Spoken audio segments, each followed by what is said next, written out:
Hello and welcome to Inside KISD. I'm Jamie Garrett, joined by Killeen head coach Neil Searcy. Coach, thank you for joining me. Yes, thanks for having me. You had a great test on Friday night, Shoemaker's homecoming. They really brought their A game. Where were they able to find some success early in that game against you? Well, you know, it really was a great game, and they played outstanding.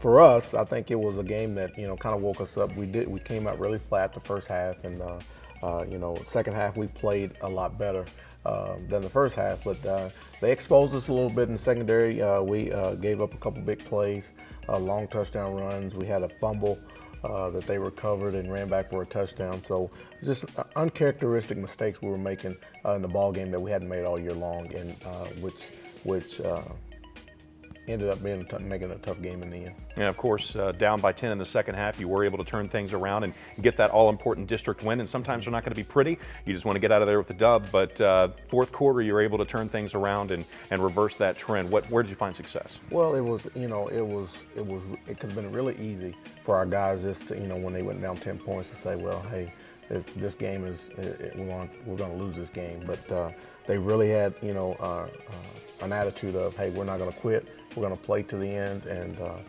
we're going to find a way to win the game. And that was really good to see from those guys in the fourth quarter, being able to play down 10, 8 minutes to go, and find a way to win. I really think that's a big character win for us. But we don't want to put ourselves in those situations every week. We have to play better.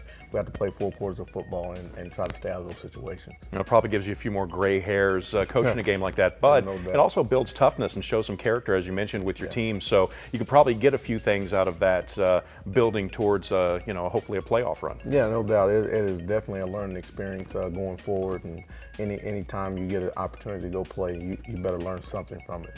Coach, you got Temple coming in this week, and Temple always tough, but that defense, it's going to be an old school defensive slugfest out there. You as a defensive coach got to love games like this. Yeah, it's going to be a very interesting game. They're really good on defense. We're really good on defense, and they're really good on offense as well. I mean, they're a good football team, so it's going to be a really good football team. It's Killeen versus Temple. That rivalry goes way back, and it's a bunch of old Killeen people that don't like Temple very much, and I'm sure it's a lot of Temple people that don't like Killeen very much. So it'll be a very good football game. Everybody will be excited to see the game, but it's going to be an interesting game on the field when we lock horns. So we're looking forward to the opportunity. In a game that's going to be so close, the defense is really close. You both have the playmakers on offense. Yeah. It really a lot of times comes down to mistakes, and you got to minimize those. It really does, and I've said that all year long. The team in this district, everybody's good. So it's going to boil down to the team that makes the least amount of mistakes in the football game is going to put themselves in the best chance to win the football game. So we hope to cut down on those mistakes and be that team at the end of the game that gets the win. Well, Coach Searcy, thank you for joining us. Best of luck in the game, and hopefully we'll talk to you one win closer to a possible playoff run next week. Awesome. I hope so. And we'll be right back with more on Inside KISD.